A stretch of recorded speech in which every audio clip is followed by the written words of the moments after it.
Há silêncios que pesam mais que qualquer grito. Eu estava naquela maca fria, com o corpo quebrado e o coração ainda mais. As luzes do centro cirúrgico piscavam sobre a minha cabeça, enquanto eu ouvia o médico falar ao telefone. Sua voz era urgente, profissional, quase desesperada. Senhor Ricardo, sua mãe sofreu um acidente grave. Precisamos da sua autorização para uma cirurgia de emergência. É uma questão de vida ou morte. Silêncio.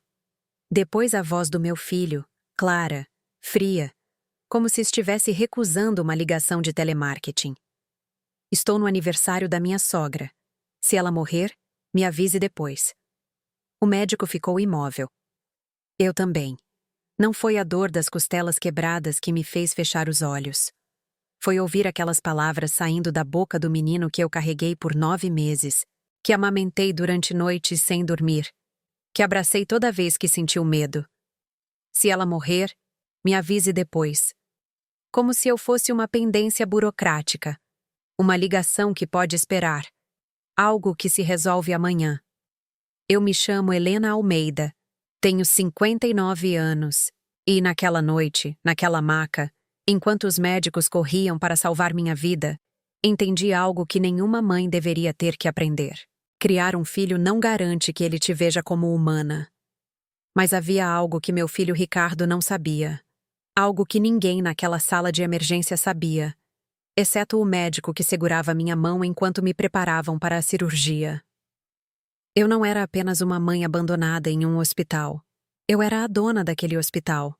E quando acordei horas depois, com o corpo costurado e a alma partida em duas, o médico se inclinou para mim e sussurrou algo que me fez abrir os olhos de verdade. Seu filho não sabe quem a senhora é de verdade, não é? Sorri de leve, porque naquele momento soube que tudo ia mudar. Mas para te contar como cheguei até aqui, preciso voltar ao começo, ao dia em que tudo parecia perfeito, ao dia em que eu acreditava que o amor de uma mãe podia conquistar tudo. Como eu estava enganada. Às vezes, confiamos demais em quem não devemos. Você também já se decepcionou com alguém que amava? Conte-me sua história nos comentários. Quero te ler. Deixe-me te levar a um tempo em que minha vida cheirava a café recém-passado e a gardênias do jardim. Há 25 anos, quando Ricardo tinha apenas 5 anos, eu me levantava toda manhã às 6. Não porque precisasse, mas porque amava aqueles momentos de silêncio antes de a casa acordar. Eu me sentava na varanda dos fundos da nossa casa nos jardins, com minha xícara de porcelana branca entre as mãos, e observava como o sol dourava as primaveras que subiam pelo muro de pedra. Meu marido, Eduardo, ainda dormia nessas horas. Ele trabalhava até tarde em seu escritório de advocacia empresarial. E eu administrava o patrimônio familiar que herdei do meu pai. Papai foi médico, um homem brilhante, visionário, que fundou o Hospital São Lucas quando eu tinha apenas 12 anos. Começou com 20 leitos e um sonho: atendimento médico de excelência para as famílias brasileiras que não queriam sair do país para serem bem tratadas. Quando ele morreu, eu tinha 28 anos e tinha acabado de dar à luz o Ricardo. Ele me deixou tudo: o hospital, as propriedades, os investimentos. Meu irmão mais velho, Augusto, recebeu apenas uma parte menor. Papai foi claro em seu testamento. Helena tem a minha visão. Ela saberá multiplicar o que eu construí. Augusto nunca me perdoou. Mas essa é outra história. Eu me dediquei a criar o Ricardo enquanto dirigia o Hospital das Sombras. Contratei os melhores administradores. Modernizamos os centros cirúrgicos. Trouxemos especialistas de Houston e da Alemanha. O Hospital São Lucas se tornou referência nacional. Mas ninguém sabia que por trás de tudo estava eu. Eu era a senhora Almeida, a esposa do Dr. Vasconcelos, a mãe que levava o filho às aulas de natação às terças e quintas, a mulher que organizava as ceias de Natal e fazia o melhor bolo de fubá da família. Eduardo insistiu nisso desde o início do nosso casamento. Helena, uma mulher da sua posição não deve ficar por aí se exibindo com negócios. Deixe que os homens cuidem da imagem pública. Você é valiosa demais para se expor a críticas. Eu aceitei porque eu amava. Porque acreditava que proteger minha família era mais importante que qualquer reconhecimento público. Ricardo cresceu cercado de confortos que ele acreditava virem do trabalho de seu pai. A casa de 4 andares, as férias em Trancoso, seu colégio particular suíço, a Mercedes que demos a ele quando completou 18 anos.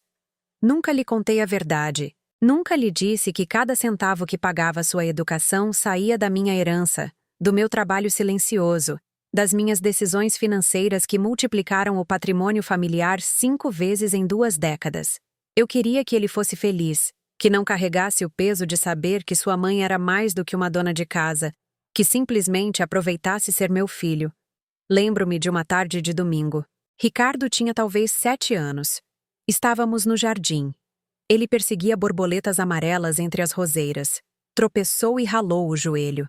Veio correndo até mim chorando, com aqueles olhos castanhos cheios de lágrimas. Eu o abracei, limpei o machucado, dei um beijo em sua testa. Mamãe sempre vai cuidar de você, meu amor, sempre. Não importa o que aconteça. Ele me abraçou tão forte que senti seu coração bater contra meu peito. Te amo, mamãe. Você é a melhor mãe do mundo. Guardei aquele momento como se guarda uma joia. Pensei que seria eterno. Os anos passaram como as estações. Ricardo cresceu. Tornou-se adolescente, depois um jovem adulto. Estudou administração de empresas na FGV. Conheceu a Larissa quando tinha 23 anos. Ela era bonita. Não vou negar. Loira, magra, daquelas que sabem sorrir no momento exato. Vinha de uma família de Belo Horizonte com dinheiro, mas não tanto quanto nós. O pai dela tinha uma rede de restaurantes. Desde o primeiro dia senti algo estranho. Não era ciúme, era intuição. A forma como Larissa me olhava quando eu falava, como se estivesse me avaliando, como se eu fosse um obstáculo que precisava ser contornado para chegar a algo maior. Dona Helena, que casa linda a senhora tem, disse-me na primeira vez que veio jantar. Sua voz era doce, mas seus olhos percorriam cada quadro, cada móvel, cada detalhe, como se estivesse fazendo um inventário. Obrigada, Larissa. Fomos muito felizes aqui, respondi, servindo-lhe mais suco de maracujá. Ricardo estava bobo. Olhava para ela como se fosse a única mulher no mundo. Eduardo, meu marido, estava encantado. Finalmente o Ricardo encontrou uma mulher de família decente, não como aquelas garotinhas sem educação que ele trazia antes. Eu me calei. Sempre me calava quando Eduardo falava assim. Larissa começou a nos visitar com mais frequência, sempre amável, sempre correta. Mas eu notava pequenas coisas, como ela desviava a conversa toda vez que eu mencionava meu trabalho em fundações de caridade. Como mudava de assunto se eu falava dos meus estudos em economia. Como sutilmente sugeria a Ricardo que passassem os domingos com a família dela em vez de comigo. É que minha mãe sente muita falta do Ricardo, dona Helena. A senhora entende, não é? Uma mãe sempre quer os filhos por perto. Ela sorria. Eu também sorria. Mas por dentro, algo começou a se quebrar. Um dia, encontrei Ricardo na sala, olhando para o celular com a testa franzida. Tudo bem, meu amor? Ele levantou o olhar. Por um segundo, vi o menino que perseguia borboletas, mas depois sua expressão mudou.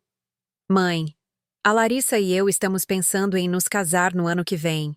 Meu coração deu um salto. Não de alegria, de medo. Que maravilha, filho.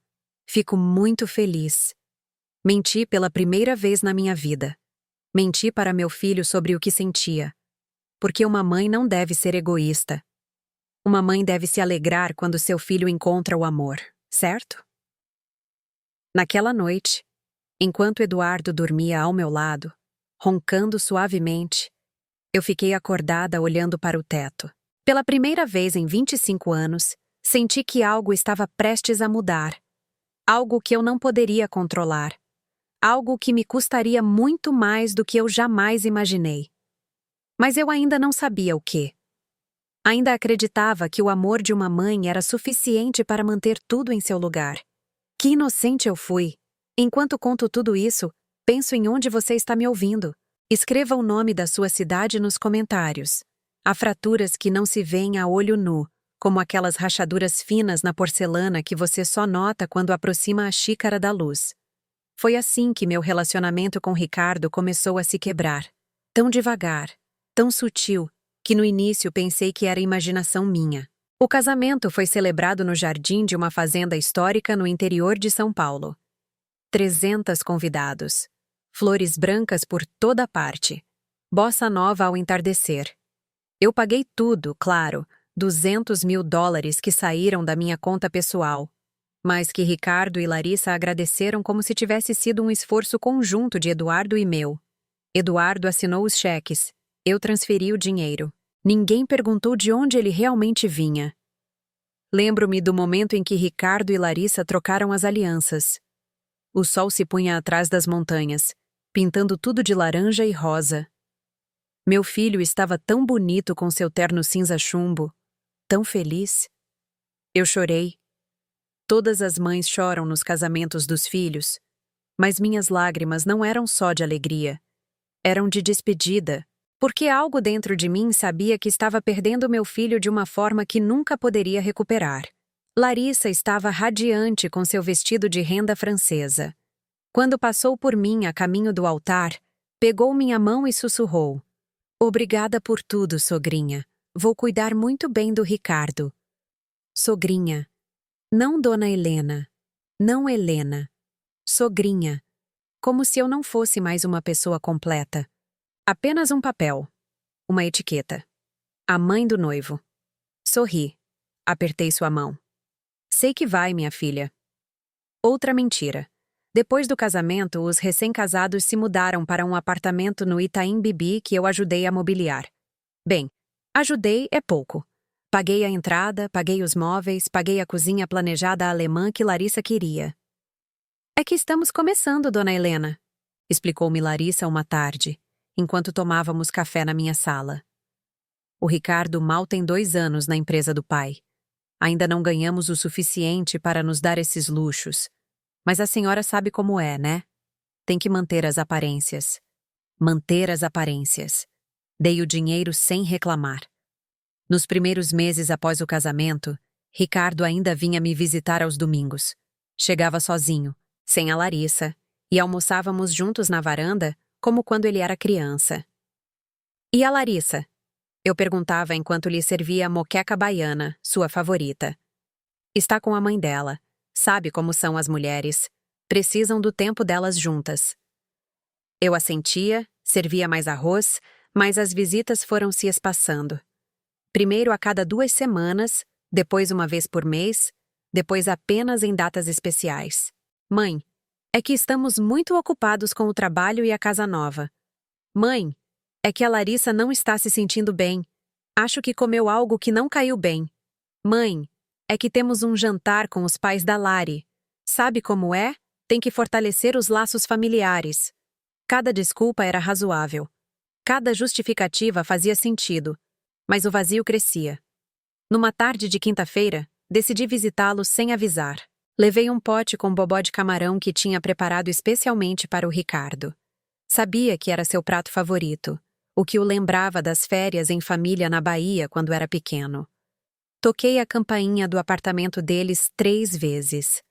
Ouvi passos lá dentro, vozes, risadas. Larissa abriu a porta. Seu sorriso congelou quando me viu. "Dona Helena, que surpresa." Mas não disse "que bom" ou "que alegria", disse "que surpresa", com o mesmo tom que você usaria se encontrasse uma barata na sua cozinha. "Olá, minha filha. Estava passando por aqui e trouxe um bobó para vocês. Sei que o Ricardo adora." Ela ficou parada no batente da porta, sem me convidar para entrar. "Ai, senhora, que pena. Justo agora estamos com visitas. Os pais do Ricardo. Quer dizer, meus pais estão aqui jantando com a gente." Os pais do Ricardo. Eu era a mãe do Ricardo, mas ela se referia aos seus próprios pais como os pais do Ricardo. Como se eles fossem a verdadeira família. Como se eu fosse uma estranha. "Entendo", disse, estendendo o pote. "Só deixe isso para o Ricardo, sim?" Ela pegou o recipiente como se eu estivesse entregando algo contaminado. Claro, obrigada. O Ricardo te liga depois. E fechou a porta. Fiquei ali parada no corredor, com o eco daquela porta se fechando ressoando em meus ouvidos. Voltei para o meu carro. Sentei-me no banco do motorista. Não dei a partida. Peguei meu celular e liguei para o Ricardo. Caixa postal. Liguei de novo. Caixa postal. Esperei 15 minutos. Meia hora. 1 hora. Ele nunca ligou. Naquela noite, Eduardo chegou tarde, como sempre. Eu estava na cozinha, preparando um chá de camomila que não ia tomar. O que foi, Helena? Você está com uma cara de velório. Nada, só estou com saudades do Ricardo. Eduardo suspirou, afrouxando a gravata. Ah, mulher, o Ricardo já é um homem casado. Tem a vida dele. Você não pode ficar grudada nele como se ainda fosse uma criança. Isso não é saudável. Deu-me um beijo na testa. Um beijo automático, sem sentimento. Você deveria arrumar um hobby, algo para se distrair. Sei lá, faça aulas de yoga ou entre para um clube do livro. Ele subiu as escadas para o nosso quarto. Eu fiquei ali, com meu chá frio e meu coração ainda mais frio. Um hobby. Eu dirigia um hospital, supervisionava investimentos milionários, tomava decisões que afetavam centenas de funcionários e milhares de pacientes. Mas para meu marido, eu era uma mulher entediada que precisava se distrair porque seu filho não a visitava mais. Os meses continuaram passando. As ligações de Ricardo se tornaram mais curtas, mais esporádicas. Oi, mãe. Sim, tudo bem, ocupado. Te ligo depois. Clique. No meu aniversário de 57 anos, esperei o dia todo que Ricardo viesse me visitar. Ele chegou às 8 da noite com a Larissa. Traziam um bolo de padaria, daqueles genéricos que já vêm decorados. Feliz aniversário, mãe, disse Ricardo, dando-me um abraço rápido. Parabéns, sogrinha, disse Larissa, beijando o ar ao lado da minha bochecha. Ficaram 30 minutos, comeram bolo. Larissa checou o celular 3 vezes. Ai, meu amor, está ficando tarde. Marcamos de jantar com meus pais às 9. Ricardo olhou para o relógio. É verdade. Desculpa, mãe, mas temos que ir. Não podem ficar mais um pouco? Perguntei, odiando o tom de súplica na minha voz. É que já combinamos, mãe. Mas foi muito legal. Feliz aniversário. Eles se foram. Fiquei sentada na minha sala de jantar com meio bolo sobre a mesa e as velinhas apagadas.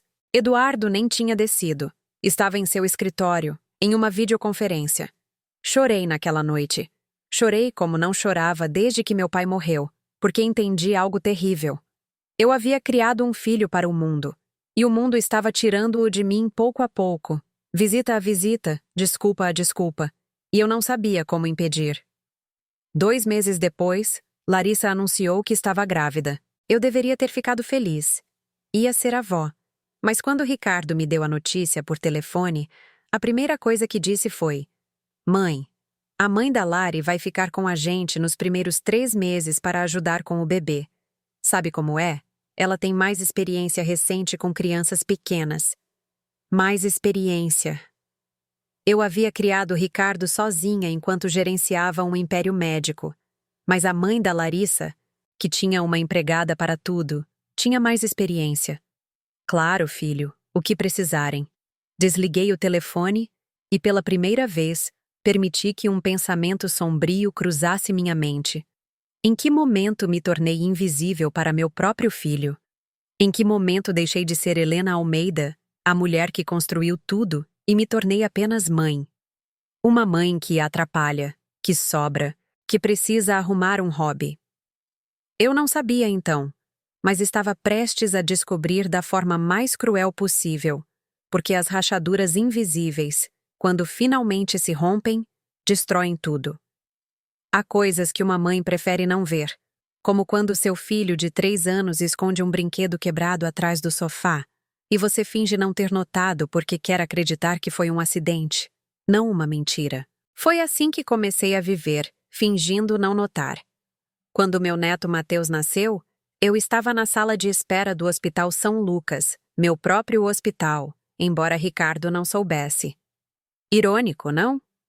Larissa havia insistido em dar à luz ali porque era o melhor hospital particular da cidade. Eu pagava o salário do obstetra que a atendeu. Eu havia aprovado a reforma das suítes de maternidade 5 anos antes, mas estava ali como avó, apenas como avó. Ricardo saiu da sala de parto com os olhos brilhantes, a camisa amassada, aquele sorriso que eu não via em seu rosto desde que era menino. Mãe, é um menino. Chama-se Mateus. Pesa 3,4 kg. É perfeito. Eu o abracei. Ele cheirava a suor e a felicidade. Parabéns, meu amor. Estou tão orgulhosa de você. Quer conhecê-lo? Claro que sim. Entrei no quarto. Larissa estava recostada, pálida, mas radiante, com o bebê nos braços. Ao seu lado, sua mãe, Dona Cristina, acariciava a cabeça do recém-nascido com uma devoção quase religiosa. Olha só, meu neto lindo, igualzinho a Larissa quando nasceu. Esses olhinhos, esse narizinho. Larissa sorriu.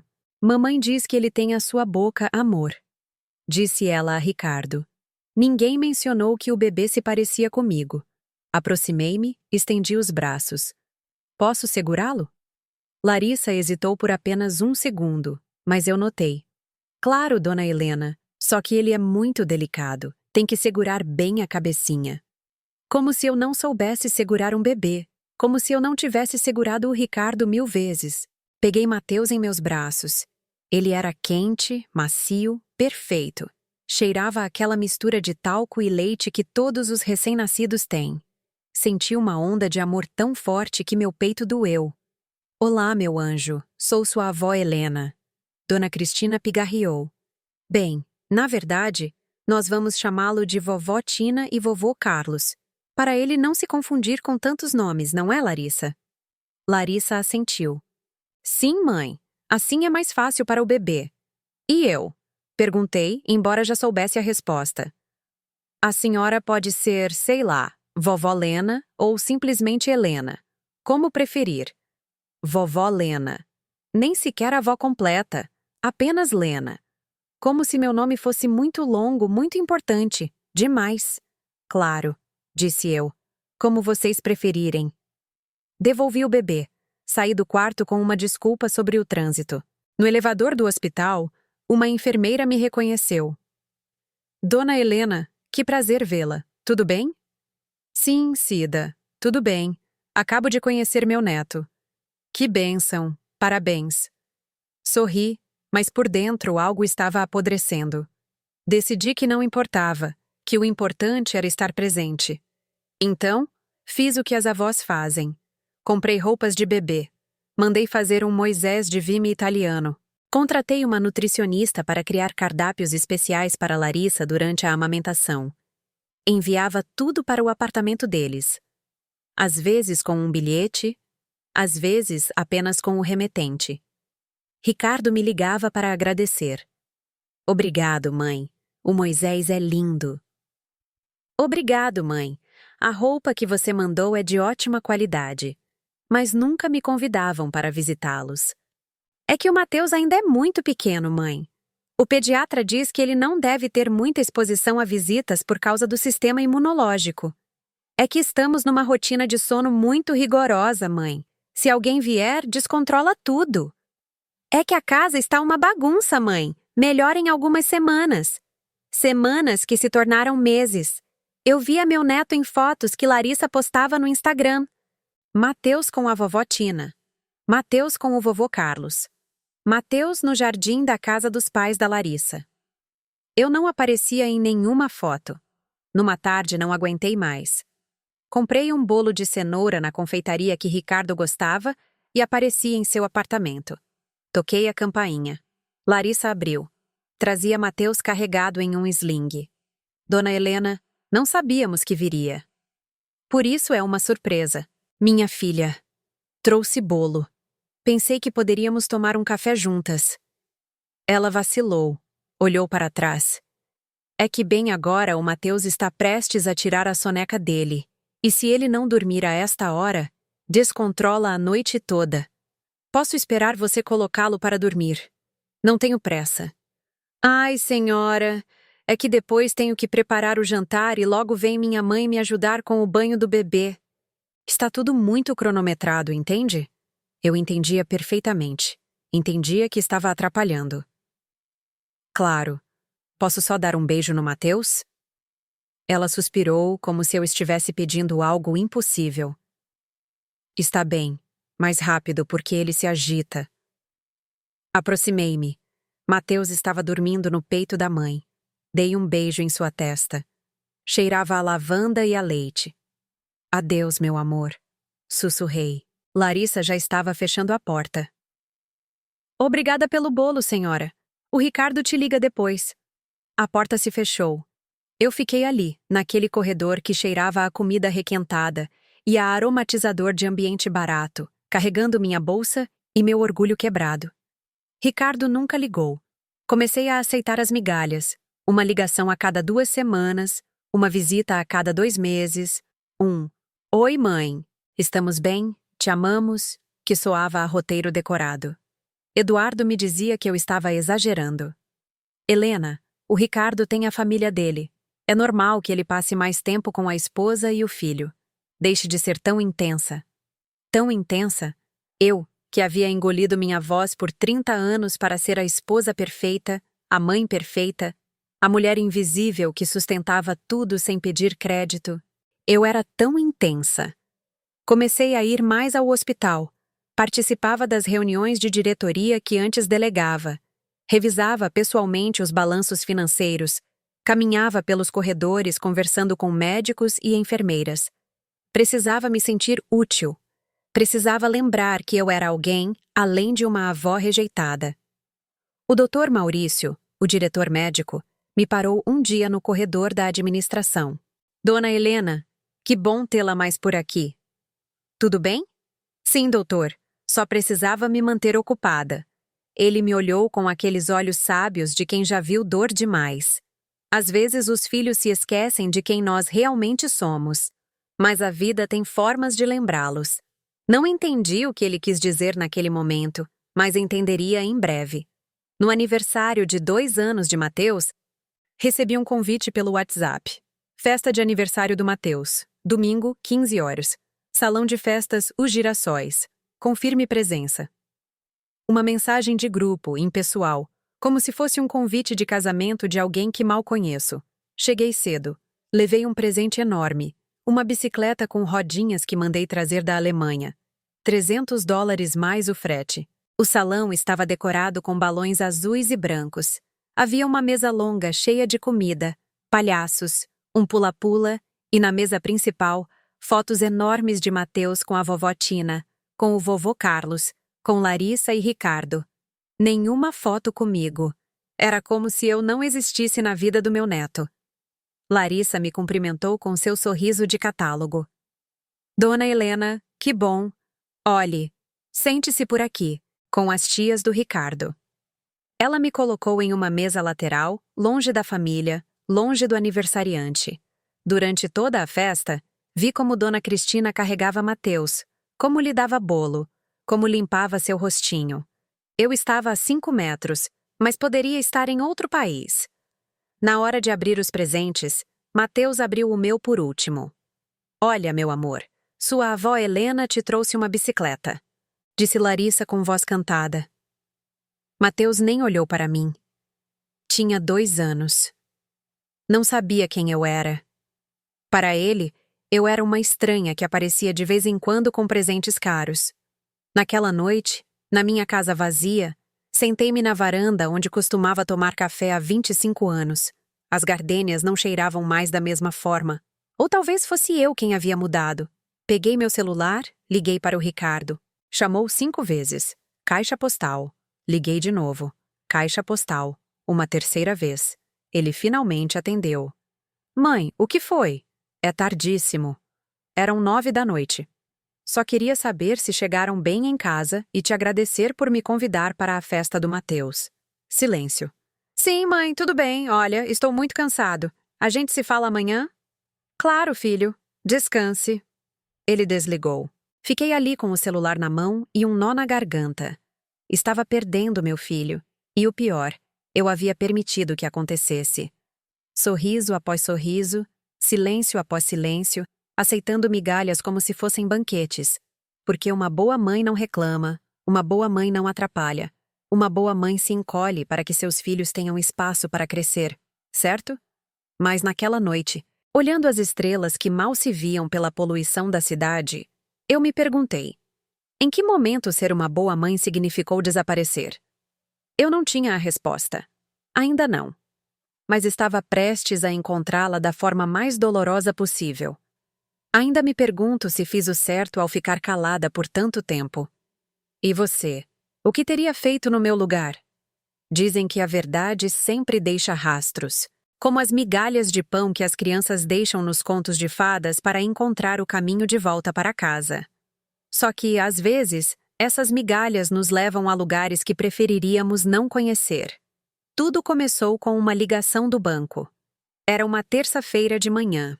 Eu estava no meu escritório do hospital, revisando os relatórios trimestrais, quando meu celular particular tocou. O número que apenas minha família e meus assessores financeiros conheciam. Dona Helena Almeida? Sim, sou eu.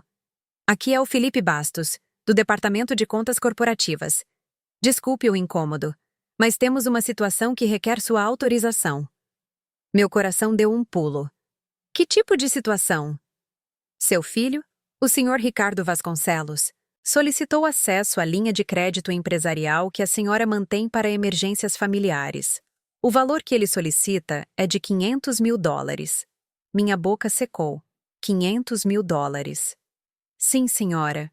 Ele mencionou que era para um investimento urgente. Mas como a senhora é a titular da conta e deixou instruções de que qualquer retirada acima de US$ 100 mil requer sua aprovação direta, estamos ligando para confirmar. US$ 500 mil. Posso. Posso ligar para ele e depois confirmo com vocês? Claro, senhora. A senhora tem até amanhã para autorizar ou recusar a solicitação. Desliguei. Fiquei sentada ali, olhando para o telefone como se fosse uma granada prestes a explodir. Ricardo precisava de $500 mil e não tinha me dito nada. Liguei para o número dele. Caixa postal. Liguei de novo. Caixa postal. Escrevi uma mensagem. Filho, podemos conversar? É importante. 3 horas depois, ele respondeu. Ocupado, mãe. O que precisa? Preciso falar com você sobre algo do banco. Pode me ligar? É urgente. Estou numa reunião. Sim, é urgente. Ok, te ligo à noite. A noite chegou. 7, 8, 9 horas. Às 10h30, meu telefone tocou. Oi, mãe. Desculpa, perdi a noção do tempo. O que aconteceu? O banco me ligou. Disseram que você solicitou US$ 500 mil da linha de crédito da família. Silêncio. Depois, sua voz desconfortável. Ah, sim. É para um negócio. Um investimento que surgiu. Uma ótima oportunidade. Que tipo de investimento, filho? É complicado de explicar por telefone, mãe. Mas confie em mim. É algo seguro. O pai da Larissa me colocou no negócio. Restaurantes, muito rentável. O pai da Larissa. E por que você não me consultou antes de solicitar? Outro silêncio. Porque eu sabia que você ia fazer exatamente isso. Perguntas e mais perguntas. Mãe, eu não sou mais uma criança. Sei o que estou fazendo. Ricardo, são US$ 500 mil. É muito dinheiro. Dinheiro que é meu também. Quer dizer, é da família. Fiquei gelada. O que você quer dizer com é seu? Bem, um dia vou herdar tudo isso, não é? Então, tecnicamente, estou usando o que eventualmente será meu. Senti como se tivesse levado um tapa. Ricardo. Olha, mãe, não tenho tempo para isso. Você vai me autorizar o empréstimo ou não? Preciso de mais informações. Preciso ver o plano de negócios, os contratos. Não acredito nisso. Minha própria mãe não confia em mim. Não é falta de confiança, filho. é responsabilidade financeira. Sabe de uma coisa? Esquece. Vou encontrar uma forma de conseguir o dinheiro. Obrigado por nada. E desligou. Fiquei com o telefone na mão, tremendo. Meu filho tinha acabado de desligar na minha cara por causa de dinheiro. No dia seguinte, recusei a autorização do empréstimo. Ricardo não falou comigo por 2 semanas. Quando finalmente o fez, foi por mensagem. Perdi o investimento. Espero que esteja feliz. Eu não estava feliz. Estava arrasada. Mas algo mais estava acontecendo. Uma semana depois, recebi uma ligação do meu contador, o Sr. Queiroz. Dona Helena, preciso lhe informar algo. Detectamos movimentações incomuns em uma das contas corporativas. Que tipo de movimentações? Retiradas pequenas, mas frequentes. R$ 10.000 aqui, 8.000 ali. Somam aproximadamente R$ 50.000 nos últimos 6 meses. Meu estômago se revirou. Quem está fazendo essas retiradas? Seu marido, o Dr. Eduardo Vasconcelos. Ele tem acesso a essa conta como cotitular. Eduardo. E essas retiradas são para despesas da casa? Não coincidem com nenhuma fatura ou despesa registrada. Parecem retiradas em dinheiro vivo. R$ 50.000 em dinheiro. Obrigada, Sr. Queiroz. Vou investigar. Naquela noite, esperei Eduardo chegar. Ele entrou às 11 da noite, como sempre. Gravata frouxa, cara de cansaço. Eduardo, preciso falar com você. Agora. Estou morto, Helena. É importante. Ele suspirou. Deixou-se cair na poltrona da sala. O que foi? Meu contador me informou que você retirou R$ 50.000 em dinheiro das contas corporativas. Para quê? Ele ficou pálido. Só por 1 segundo, mas eu vi. São despesas do escritório. Sabe como é? Às vezes os clientes preferem pagar em dinheiro, e eu preciso lidar com esse tipo de transação. R$ 50.000 em 6 meses? Helena, não vou te prestar contas como se você fosse minha chefe. Sou seu marido. E esse dinheiro é meu, da minha herança. Ele se levantou da poltrona. Seu rosto mudou. Havia algo ali que eu nunca tinha visto antes. Algo feio. Ah, já entendi. Então agora tudo é seu. O dinheiro é seu, a casa é sua. E eu, o que sou? Seu empregado? Não é isso, Eduardo. Sabe qual é o seu problema, Helena? Você nunca soube ser uma esposa de verdade. Sempre pensando em negócios, em dinheiro, em controle. Por isso o Ricardo está como está. O que você quer dizer com isso? Que você o asfixiou tanto quando era criança que agora ele quer ficar o mais longe possível de você. E eu não o culpo. As palavras me perfuraram como balas. Eduardo, vou dormir. E não quero mais falar sobre isso. Ele subiu as escadas. Eu fiquei ali, na sala onde criei meu filho, onde celebrei natais e aniversários, onde construí o que eu acreditava ser uma família. E pela primeira vez, me perguntei se eu realmente conhecia as pessoas que viviam sob meu teto. Os dias seguintes foram estranhos. Eduardo evitava falar comigo mais do que o necessário. Ricardo continuava sem ligar. E eu? Eu comecei a notar coisas. Pequenas coisas. Como o fato de Eduardo sair para o escritório aos sábados à tarde, quando o escritório estava fechado. Como o celular dele estava sempre virado para baixo sobre as mesas. Como ele começou a usar um perfume diferente, mais caro, mais jovem. Numa tarde, criei coragem e revirei seus paletós. No bolso interno do seu blazer azul marinho, encontrei um recibo. Hotel Emiliano, suíte executiva. 2 noites na semana passada, quando ele me disse que tinha um congresso de advogados em Curitiba.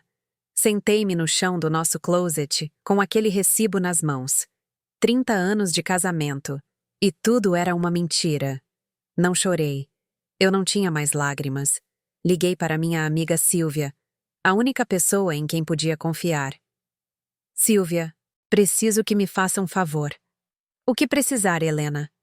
Preciso que me recomende um detetive particular, discreto. Silêncio do outro lado. Ai, amiga, você tem certeza? Tenho. Vou te mandar o contato. contratei o investigador naquela mesma semana. Dei fotos de Eduardo, seus horários, as placas do carro dele. Quero saber aonde ele vai, com quem, tudo. Entendido, senhora. Em 2 semanas terá um relatório completo. 2 semanas que pareceram 2 anos. Enquanto isso, tentei falar com Ricardo mais uma vez. Escrevi: Filho, podemos almoçar juntos? Só você e eu como antes. Ele respondeu 6 horas depois. Essa semana estou muito complicado, mãe. Melhor no próximo mês. No próximo mês. Como se eu fosse uma consulta médica que pode ser remarcada. Como se fosse uma obrigação irritante. Decidi ir ao apartamento de Ricardo sem avisar uma última vez. Precisava olhá-lo nos olhos. Precisava perguntar o que tinha acontecido conosco. Toquei a campainha 1, 2 vezes. Ouvi vozes lá dentro, risadas. Larissa abriu a porta. Desta vez, nem fingiu amabilidade. Dona Helena, o Ricardo não está. A que horas ele volta? Não sei. Saiu com meu pai. Coisas de negócios. Coisas de negócios. E o Mateus, está dormindo? Posso entrar para vê-lo dormir? Só um momento. Larissa suspirou, como se eu estivesse pedindo um rim. Senhora, com todo o respeito, acho que precisamos estabelecer limites. Meu sangue gelou. Limites? Sim, a senhora vem muito sem avisar. Liga a toda hora. O Ricardo e eu sentimos que... Bem, que está sendo um pouco invasiva. Invasiva. Eu, a mãe que pagou tudo, que deu tudo, que se fez invisível para que eles brilhassem. Invasiva. Entendo, disse com uma voz que não reconheci como minha. Não vou mais incomodá-los. Não fique assim, senhora. É só que... Eu disse que entendi. Dei meia volta, caminhei para o elevador. Atrás de mim, ouvi a porta se fechar. Entrei no meu carro, dei a partida, e enquanto dirigia pela Avenida Paulista, com as luzes da cidade se borrando pelas lágrimas que finalmente caíam, entendi algo. Eu não estava perdendo meu filho. Eu já o havia perdido há muito tempo. Só tinha sido covarde demais para admitir. 3 dias depois, o detetive me ligou. Dona Helena, tenho o relatório. Prefere que eu o envie ou que nos encontremos pessoalmente? Pessoalmente. Nos encontramos em uma cafeteria discreta na Vila Madalena. Ele me entregou um envelope pardo, grosso. Não é fácil o que a senhora vai ver aí dentro. Tem certeza de que quer abrir? Tenho. Abri o envelope. Fotografias. Dezenas de fotografias. Eduardo entrando em um hotel. Eduardo com uma mulher de uns 30 anos. Eduardo beijando-a em um restaurante. Eduardo com a mão na cintura dela. Senti náuseas. Quem é ela? Chama-se Amanda Souza, assistente jurídica no escritório do seu marido. 26 anos, solteira. Mora em um apartamento em Pinheiros que, segundo nossos registros, foi alugado há 8 meses. Por quem? Pelo seu marido, em nome de uma empresa fantasma. Com o meu dinheiro. Eduardo estava sustentando sua amante com o meu dinheiro. Fechei o envelope. Obrigada. Quanto lhe devo? Já está pago. 30 mil reais. Dei-lhe o dinheiro em espécie. Voltei para o meu carro e ali, sentada no estacionamento daquela cafeteria, cercada de pessoas normais vivendo suas vidas normais, senti como tudo o que eu conhecia desmoronava. Meu marido me traía, meu filho me rejeitava, minha nora me odiava, e eu havia permitido tudo, cada humilhação, cada desprezo, cada mentira. Porque uma boa mulher não faz escândalos, uma boa mãe não reclama, uma boa esposa confia. Mas essas regras só me transformaram em uma tola, em uma mulher invisível, usável, descartável. Dei a partida no carro e, enquanto dirigia de volta para minha casa vazia, para minha vida vazia, algo dentro de mim começou a mudar. Era pequeno ainda, uma faísca apenas, mas estava lá. Raiva. Raiva pura. Eu ainda não sabia o que faria com ela. Mas, pela primeira vez em 30 anos, senti algo além de dor. Senti poder. E isso, embora eu não soubesse na época, era o começo do fim. Ou do verdadeiro começo. Há verdades que chegam disfarçadas de acidente, como naquela tarde de quinta-feira, quando minha vida mudou para sempre. Havia se passado uma semana desde que descobri a traição de Eduardo. Uma semana em que fingi normalidade enquanto por dentro a raiva e a dor me consumiam. Eu me levantava, me arrumava, ia para o hospital, voltava para casa, jantava sozinha porque Eduardo sempre tinha trabalho pendente. Agora eu sabia que esse trabalho pendente tinha 26 anos e se chamava Amanda. Mas me calei porque ainda não sabia o que fazer. Porque uma parte de mim, a parte covarde que viveu 30 anos sendo invisível, tinha medo de quebrar o pouco que restava. Naquela tarde, saí do hospital mais tarde que o habitual. Tive uma reunião complicada com os diretores da área de oncologia. Orçamentos, novos tratamentos, negociações com fornecedores. Eram quase 7 da noite quando entrei na minha Mercedes. As ruas estavam molhadas. Tinha chovido à tarde. Aquela chuva fina que faz tudo brilhar, mas também que tudo fique escorregadio. Eu ia pela Avenida Paulista pensando em nada e em tudo. Em Eduardo, em Ricardo, em Larissa, em Mateus, meu neto que não me conhecia, na mulher em que eu me havia transformado. Não vi a caminhonete. Só ouvi o cantar dos pneus, o barulho de metal contra metal e depois escuridão. Acordei em uma maca. Luzes brancas, vozes apressadas. Dor, muita dor. Senhora, consegue me ouvir? Tentei falar, mas minha boca não respondia. 3 costelas fraturadas, traumatismo craniano leve, laceração profunda no braço direito. Precisamos operar para conter uma hemorragia interna. É urgente. Mais vozes, mais movimento. Senti que me moviam, que me colocavam em um elevador, que as luzes do teto passavam rapidamente sobre minha cabeça. E então, ouvi algo que congelou meu sangue. Uma voz masculina, profissional, falando ao telefone. Senhor Ricardo Vasconcelos? Silêncio. Aqui é o Dr. Maurício Campos, do Hospital São Lucas. Sua mãe, a senhora Helena Almeida, sofreu um grave acidente de carro. Ela está aqui na emergência. Precisamos da sua autorização para uma cirurgia de emergência imediata. Ela tem uma hemorragia interna. Se não operarmos na próxima hora, ela pode não sobreviver. Meu coração batia tão forte que eu podia ouvi-lo em meus ouvidos. Silêncio do outro lado. Depois, a voz do meu filho, clara como água, fria como gelo. Doutor, estou no aniversário da minha sogra. Se ela morrer, me avise depois. O médico ficou imóvel. Eu também. As enfermeiras ao redor da minha maca trocaram olhares. Senhor Vasconcelos, o senhor entende que estamos falando de vida ou morte? Entendo perfeitamente, doutor, mas não posso sair agora. É o aniversário de 70 anos da minha sogra. O senhor sabe como são essas coisas de família. Opere minha mãe se for necessário. O senhor é o médico.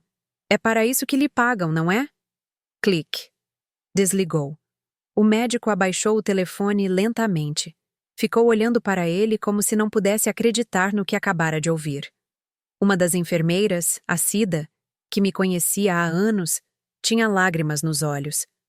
Esse desgraçado, murmurou o Dr. Maurício. Ele se aproximou de mim, pegou minha mão. Dona Helena, a senhora consegue me ouvir. Assente levemente. Vamos operá-la agora mesmo. Não precisamos da autorização do seu filho. A senhora está consciente e pode autorizar sua própria cirurgia. Está de acordo? Assenti novamente. Ele se inclinou mais, tão perto que só eu pude ouvir o que disse. Seu filho não sabe quem a senhora é de verdade, não é? Olhei-o nos olhos, e naquele momento, com o corpo quebrado e a alma ainda mais quebrada, entendi algo fundamental. Eu estava vivendo uma mentira. Uma mentira em que eu era só mãe, só esposa, só a mulher que dava e dava sem pedir nada em troca. Mas eu era Helena Almeida, dona do Hospital São Lucas, herdeira de um dos patrimônios médicos mais importantes do país, a mulher que assinava os cheques que pagavam o salário de cada pessoa naquele hospital, incluindo o do médico que acabara de ouvir meu filho dizer para avisá-lo se eu morresse, como se fosse um trâmite burocrático. Não, sussurrei. Ele não sabe. O médico apertou minha mão. Quando a senhora acordar da cirurgia, teremos uma conversa muito importante, dona Helena. Porque acho que está na hora de sua família saber quem a senhora é. Levaram-me para a cirurgia. Durante as 3 horas em que estive naquela mesa de operações, enquanto os médicos consertavam minhas costelas quebradas, minha hemorragia interna, meu corpo destroçado, algo mais estava sendo consertado. Minha dignidade, minha raiva estava se transformando em clareza, em determinação, em um plano. Acordei na recuperação. Era noite, 9h15, segundo o relógio de parede.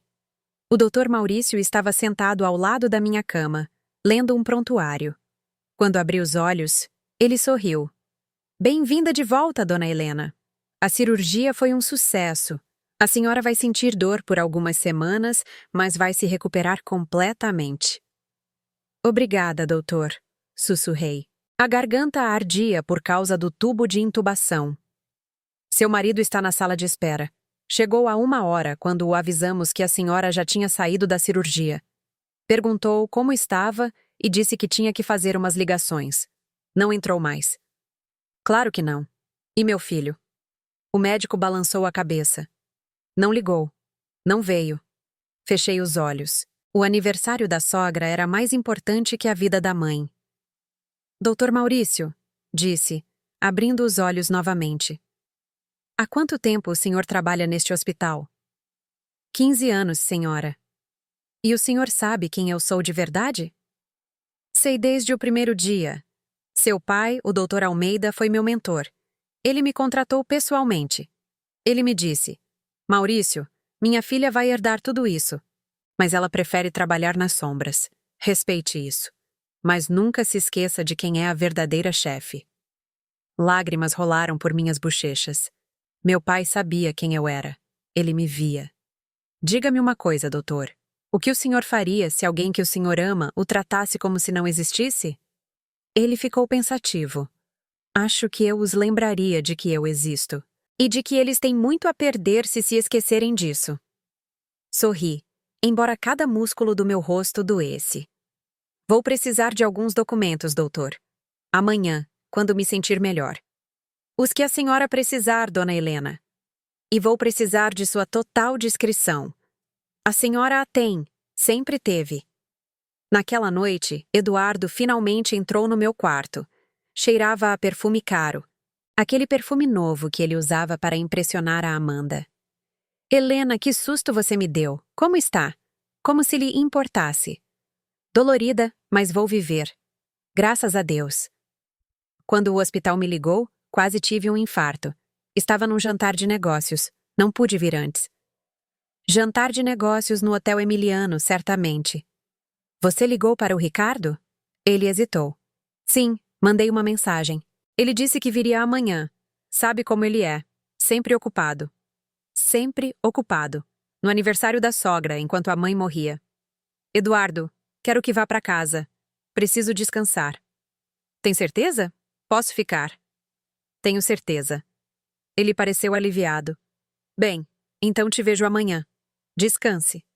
Deu-me um beijo na testa, mecânico, sem amor. Saiu do quarto. Fiquei sozinha. Sozinha no meu próprio hospital. No hospital que meu pai construiu. No hospital que eu multipliquei. No hospital onde meu filho me abandonou. Mas eu não estava mais triste. Estava furiosa.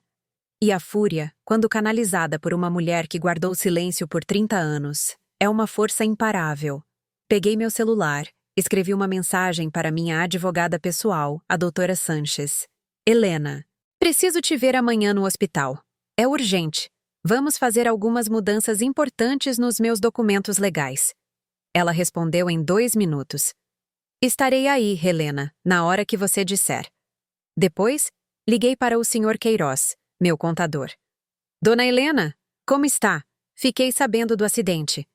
Vou ficar bem. Preciso que amanhã me traga os extratos de todas as minhas propriedades, investimentos e negócios, completos. E preciso que prepare os documentos para bloquear o acesso de Eduardo a todas as contas conjuntas. Silêncio. Tem certeza, senhora? Totalmente. E Queiroz, mais uma coisa. Sim? Quero que cancele todos os cartões de crédito que estão em nome do Ricardo. Todos. E o carro que está no meu nome, mas que ele usa. Quero que amanhã mesmo inicie os trâmites para reportá-lo como uso não autorizado. Entendido, senhora. Algo mais? Sim. Quero uma auditoria completa de todos os gastos que Eduardo fez nos últimos 2 anos. Cada real, cada centavo. Quero saber exatamente quanto do meu dinheiro ele gastou com a aventura dele. Será feito, dona Helena. Desliguei, apaguei a luz do meu quarto e, pela primeira vez em semanas, dormi profundamente, porque finalmente havia tomado uma decisão. Eu não seria mais a mulher invisível. Não seria mais a que dava sem receber.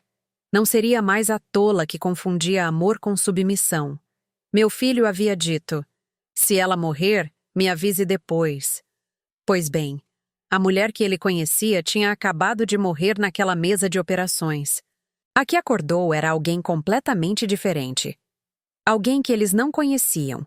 Alguém que tinha todo o poder e que finalmente estava pronta para usá-lo. Dizem que a vingança é um prato que se serve frio, mas isso não era vingança. Era justiça. E a justiça, descobri naquela manhã, serve-se com uma clareza gelada e documentos legais. Acordei às 6 da manhã. O corpo doía, mas a alma estava mais leve do que em anos. As enfermeiras entraram para verificar meus sinais vitais, trocar o soro, perguntar como eu me sentia. Melhor, eu disse. Muito melhor. E era verdade. Às 8 da manhã, a doutora Helena Sanches chegou. Trazia uma pasta de couro e uma expressão séria. Helena, o que aconteceu? Sua mensagem soava urgente. Contei-lhe tudo, cada detalhe. A rejeição de Ricardo, a traição de Eduardo, o aniversário da sogra, a ligação. Quando terminei, Helena estava pálida de raiva. Que filho da puta! Murmurou ela. Perdão, mas é que não posso acreditar. Eu também não podia, mas o tempo de não acreditar já passou. Agora preciso agir. Helena pegou seu laptop. Diga o que você precisa. Primeiro, quero remover o Eduardo de todas as minhas contas. Todas. Que ele não possa tocar em um único centavo do meu patrimônio. Feito. Como você é a titular de tudo, é só assinar alguns documentos e atualizar com os bancos. Segundo, quero modificar meu testamento. Ricardo era o herdeiro universal. Quero mudar isso. Helena me olhou com cautela. Tem certeza? É seu único filho. Tenho total certeza. Não vou deserdá-lo completamente. Ele ainda é meu filho. Mas vou mudar os termos. Vou estabelecer um fundo fiduciário. Ele receberá uma renda mensal digna, mas nada mais. O controle do hospital, das propriedades, dos investimentos. Isso vai para outra parte. Para onde? Para uma fundação que vou criar para mulheres que foram invisibilizadas, que deram tudo e não receberam nada, que precisam de apoio legal, médico e financeiro para reconstruir suas vidas. Helena sorriu com lágrimas nos olhos. Seu pai ficaria orgulhoso. Espero que sim. Trabalhamos por 2 horas. Assinei documentos, autorizei mudanças, reestruturei minha vida inteira com a assinatura do meu nome. Às 10 da manhã, o Sr. Queiroz chegou com mais papéis. Dona Helena, aqui está tudo. O relatório de gastos do seu marido é revelador. Ele me entregou uma pasta grossa. Abri. 240 mil reais em 2 anos. Hotéis, restaurantes, joias, um apartamento, viagens para Cancún, Los Cabos, Miami. Tudo com o meu dinheiro. Tudo enquanto me dizia que estava trabalhando. Senti náuseas. E o outro assunto. Os cartões do Ricardo estão cancelados desde as 7 da manhã. O carro já foi reportado.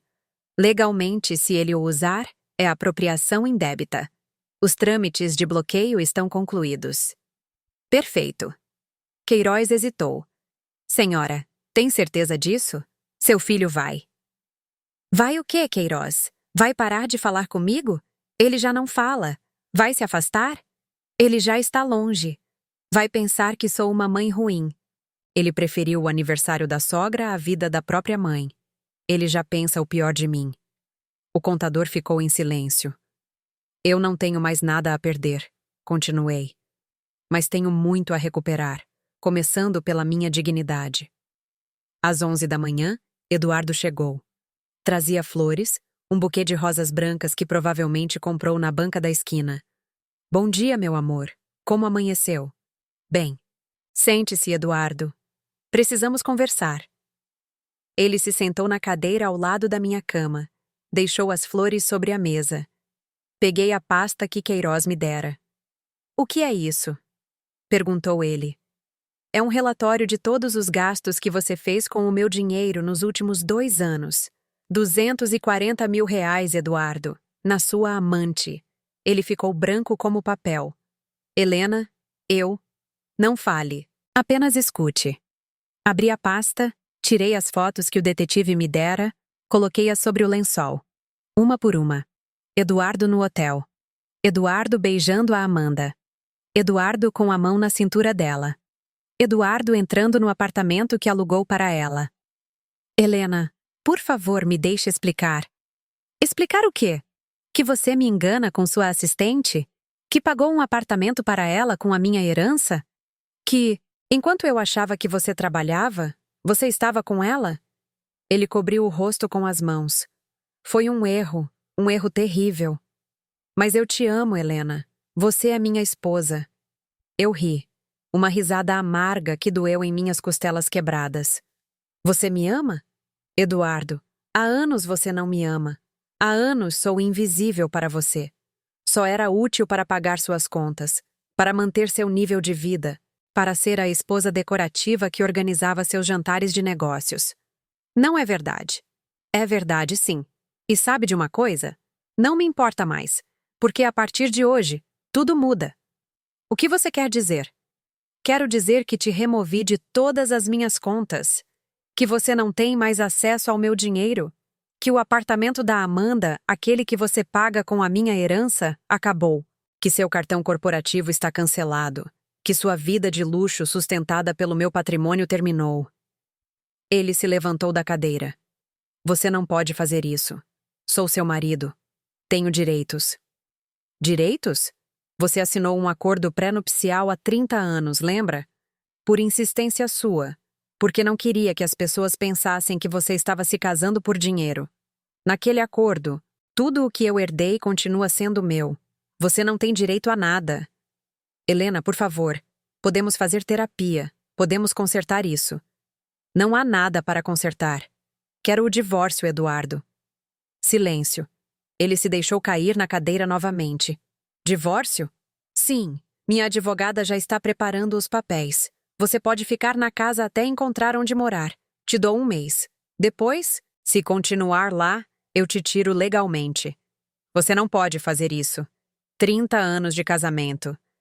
30 anos em que fui invisível. 30 anos em que meu único valor era minha conta bancária. Acabou. Ele se levantou, caminhou até a porta, parou. Você vai terminar sozinha, Helena. Completamente sozinha. Eu já estou sozinha, Eduardo. A diferença é que agora eu aceito isso. Ele saiu. A porta se fechou atrás dele. E eu respirei. Pela primeira vez em 30 anos, respirei completamente. Às 2 da tarde, meu telefone tocou. Ricardo. Mãe. Sua voz soava alterada, quase histérica. Diga, filho. O que você fez? Meus cartões não funcionam. Tentei sacar dinheiro no caixa eletrônico e diz que a conta está cancelada. Fui usar o carro e um policial me parou dizendo que o veículo está com queixa de furto. O que está acontecendo? O que está acontecendo, Ricardo, é que eu cancelei tudo. O quê? Por quê? Porque ontem eu sofri um acidente. Um acidente grave. O médico te ligou para dizer que precisavam me operar de emergência ou eu poderia morrer. Você lembra o que disse a ele? Silêncio. Não sei do que você está falando. Você disse. Estou no aniversário da minha sogra. Se ela morrer, me avise depois. Mais silêncio. Mãe, eu. Eu não me lembro de ter dito isso. Eu estava ocupado, tinha muita gente. Ocupado demais para saber se sua mãe vivia ou morria. Mãe, não seja dramática. Você está bem, não está? Está viva. Sim, Ricardo, estou viva. E agora, vou viver de verdade. Sem sustentar pessoas que não me valorizam. Do que você está falando? Estou falando que, por 25 anos, eu te dei tudo. Tudo o que você pediu e muito que não pediu. Sua educação cara, suas viagens, seu casamento, seu apartamento, seu carro. Sua vida inteira foi paga por mim. O papai também. Não, o papai não. Tudo saiu da minha herança. Do hospital que meu pai me deixou. Dos investimentos que eu multipliquei. Eu paguei cada centavo que você gastou na sua vida. Silêncio absoluto. Eu não sabia disso. Por que você nunca perguntou? Por que você presumiu? Porque era conveniente para você não saber. Assim, podia continuar pensando que tudo vinha do esforço do seu pai e que eu era apenas mãe. A mãe que atrapalha. A mãe invasiva. A mãe que sobra. Mãe, eu nunca disse. A Larissa disse, e você permitiu. Mas sabe o que é pior, Ricardo? Não é que você me tenha rejeitado. É que você nem se importou em saber se eu estava viva ou morta. Ouvi sua respiração entrecortada. Então, o quê? Você vai me castigar tirando o dinheiro? Não é um castigo, é uma consequência. Você é um homem adulto de 32 anos. É hora de se sustentar sozinho. Eu tenho um filho, mãe. Tenho responsabilidades. E eu também tinha responsabilidades quando te criei sozinha enquanto gerenciava um império. De alguma forma, eu consegui. Tenho certeza de que você também consegue. Isso é inacreditável. Minha própria mãe. Sua própria mãe te amou mais do que você a amou. E ela se cansou. Desliguei. As mãos me tremiam, mas não de medo, de libertação. 10 minutos depois, Larissa me ligou. Não atendi. Ela me deixou uma mensagem de voz. Dona Helena, não sei o que o Ricardo lhe disse, mas a senhora não pode fazer isso. Nós contávamos com esse dinheiro, com o carro. O Mateus tem despesas. Como espera que a gente viva? Apaguei a mensagem sem terminar de ouvir. Naquela noite, sozinha no meu quarto de hospital, recebi uma mensagem de um número desconhecido. Dona Helena, sou Amanda Souza. O Eduardo me disse que a senhora descobriu sobre nós. Só quero que saiba que eu o amo de verdade. Não foi por dinheiro. Respondi. Que bom, porque o dinheiro acabou. Agora você poderá amá-lo por quem ele realmente é. Um homem de 62 anos sem um centavo no bolso. Boa sorte. Bloqueei o número.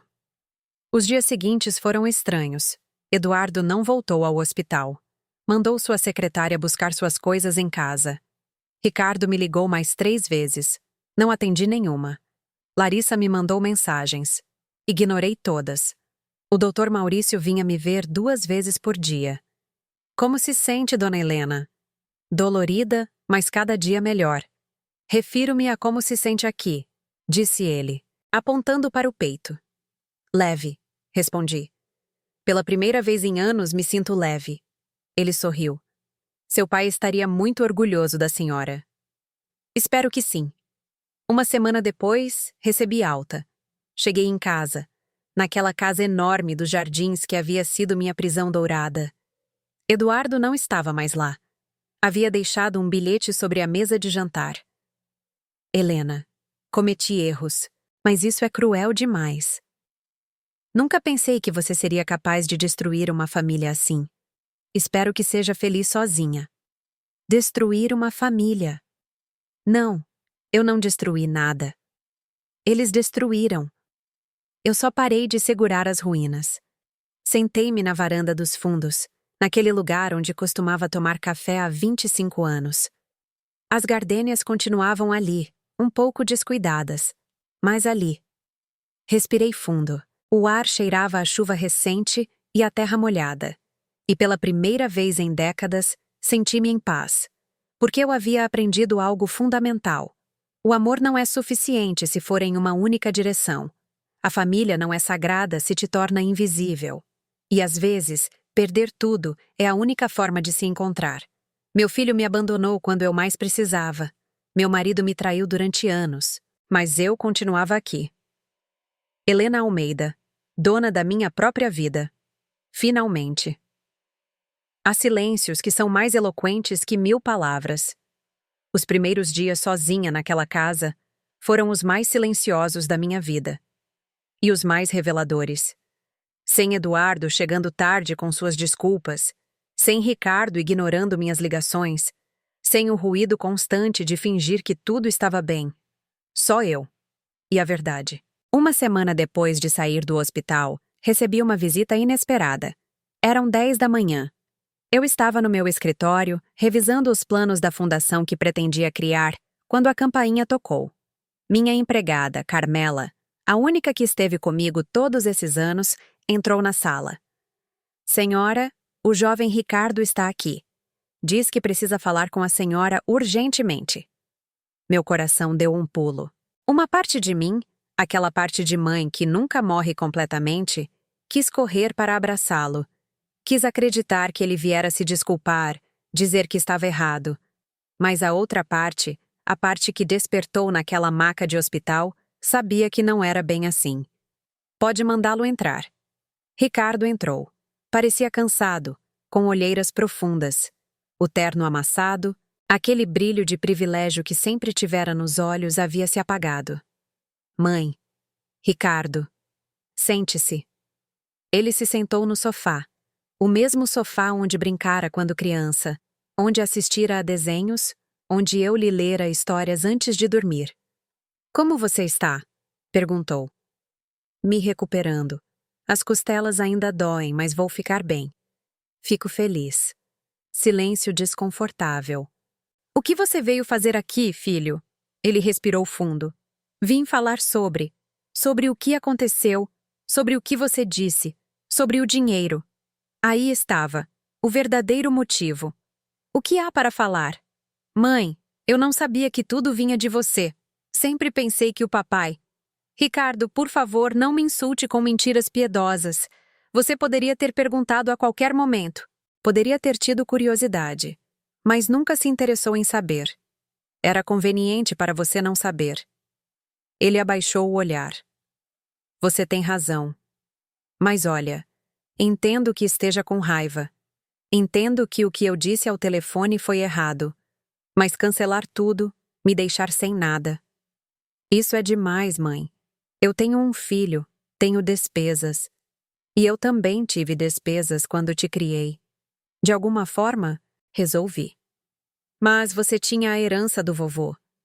E você tem um diploma universitário que eu paguei. Tem experiência de trabalho, tem 32 anos e é saudável. Você pode trabalhar. Ele passou as mãos pelo cabelo. Eu trabalho no escritório do papai. Ele me paga. Com isso não dá para viver no Itaim Bibi, sustentar o Mateus, pagar a mensalidade do jardim de infância. Então, arrume um emprego melhor, ou mude-se para um lugar mais barato, ou diga para a Larissa trabalhar. Existem muitas opções quando se quer resolver as coisas. Você não pode estar falando sério. Falo totalmente a sério. Ele se levantou do sofá, começou a andar de um lado para o outro. Sabe o que a Larissa me disse ontem? Que a culpa é sua. Que você nos acostumou mal. Que nos tornou dependentes e agora nos castiga por isso. Algo se quebrou dentro de mim. Minha culpa? Ricardo, eu te dei tudo porque te amava, porque queria que você fosse feliz. Nunca te pedi nada em troca. Só queria que você me visse, que me valorizasse, que me tratasse como se eu importasse. Você importa? Não, não importo. Quando eu estava morrendo naquele hospital, você preferiu um bolo de aniversário a estar comigo. Quando a Larissa fechou a porta na minha cara, você não disse nada. Quando me tornaram invisível na vida do meu próprio neto, você permitiu que acontecesse. Mãe, eu não sou sua mãe. Sou seu caixa eletrônico. E esse caixa eletrônico fechou. Ele ficou imóvel. Então é isso? É assim que tudo termina? 32 anos sendo sua mãe e... Nada termina. Você continua sendo meu filho. Mas eu não vou mais financiar sua vida. Não vou mais implorar por sua atenção. Não vou mais suplicar por migalhas do seu tempo. E eu deveria te agradecer? Agradecer por me deixar na rua? Eu não te deixei na rua. Eu te deixei para que você cresça, que amadureça, que aprenda o que significa sustentar uma família com esforço próprio. Ele riu. Uma risada amarga. Você é incrível. Todo esse discurso de dignidade e amor próprio. Mas no final, a única coisa que você está fazendo é se vingar. Aquela palavra doeu mais que as costelas quebradas. Não é vingança, Ricardo. Vingança seria ter deixado vocês continuarem acreditando que tudo vinha do seu pai, continuar sendo invisível enquanto vocês viviam do meu trabalho. Isso não é vingança. É simplesmente parar de mentir. Parar de mentir? Tirando tudo o que eu tenho? Eu não tirei nada que fosse seu. Tudo o que você tinha era meu. Eu só decidi parar de te dar de presente. Ele se aproximou de mim. Havia algo em seus olhos que eu nunca tinha visto. Algo feio, algo que me lembrou Eduardo. Sabe o que eu acho, mãe? Acho que você está com ciúmes. Ciúmes de eu ter uma família feliz. Ciúmes de a Larissa ser uma mãe melhor do que você foi. Ciúmes de o Mateus me amar mais do que eu te amei. Cada palavra foi uma punhalada, mas não chorei. Eu não tinha mais lágrimas para ele. Se é isso que você precisa acreditar para justificar como me tratou, então acredite. Eu não te tratei mal. Ricardo, deixe-me te perguntar uma coisa. Se a Larissa estivesse morrendo em um hospital e te ligassem para autorizar uma cirurgia de emergência, o que você faria? Iria correndo, é claro. E se o Mateus estivesse nessa situação? Deixaria tudo, não importa o que estivesse fazendo. Exato, porque eles importam. Mas eu posso esperar. Eu posso morrer depois. Porque mãe não é uma pessoa real. Mãe é um recurso, útil quando se precisa, descartável quando atrapalha. Não é assim. É assim sim. E o pior é que eu permiti que fosse assim. Eu te ensinei que você podia me tratar como invisível, que podia pegar tudo e não dar nada, que meu amor era infinito e incondicional. Não importava como me tratasse. Levantei-me do sofá, o corpo doeu, mas ignorei. Essa foi a minha culpa, não impor limites, mas eu aprendi. E agora, filho, vou te pedir que vá embora. Assim sem mais nem menos? Assim sem mais nem menos? E o que eu deveria dizer para a Larissa? Para o Mateus? Diga a verdade. Que a mãe de vocês morreu naquele acidente. E que a mulher que sobreviveu é alguém que vocês nunca conheceram. Ele caminhou até a porta, parou no umbral. Você vai se arrepender disso. Talvez, mas vou me arrepender com dignidade, que é mais do que eu tive por anos. Ele saiu. A porta se fechou. Carmela entrou na sala. A senhora está bem? Sim, Carmelita, estou bem. Prepara um chá para a senhora? Por favor. Sentei-me novamente. Olhei pela janela para o jardim. As primaveras estavam florescendo, roxas, intensas, vivas. Haviam sobrevivido ao descaso, às tempestades, ao tempo, como eu. Os dias se transformaram em semanas. Ricardo não ligou mais.